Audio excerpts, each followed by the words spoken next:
Guys, നമുക്ക് കളിപ്പാട്ടം വാങ്ങാൻ പോവാം. നമ്മളിന്ന് ഓണത്തിനെ പ്രമാണിച്ച് കളിപ്പാട്ടം വാങ്ങാനാണ് പോകുന്നത്.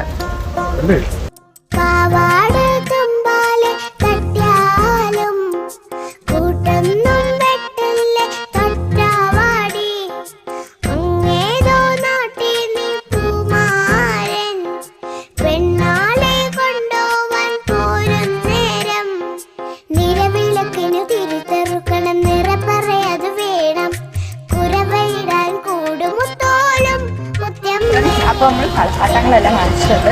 പക്ഷേ ഈ വലിയ ബാഗിൽ എനിക്കുള്ള കളിപ്പാട്ടം ആകെ ഒന്നേ ഉള്ളൂ. പിന്നെ ഫുൾ വാവമാർക്കാണ്. എഫ്സിന്നും പറഞ്ഞൊരു ബ്രാൻഡഡ് ലാപ്ടോപ്പാണ്. ആൻഡ് എവറി കീസും വളരെ ഡിഫൈൻഡ് ആൻഡ് ഫിനിഷ്ഡ് ആണ്. മാക്ക് ഉണ്ടായിട്ട് ടൈപ്പ് ചെയ്യാൻ കുറച്ച് ബുദ്ധിമുട്ടുണ്ടാകുന്നേ ഉള്ളൂ. ബട്ട് F2 F12 വരെ ഉണ്ട്, നമ്പേഴ്സ് വരെ ഉണ്ട്. എല്ലാം ഉള്ളൊരു ലൈക്ക്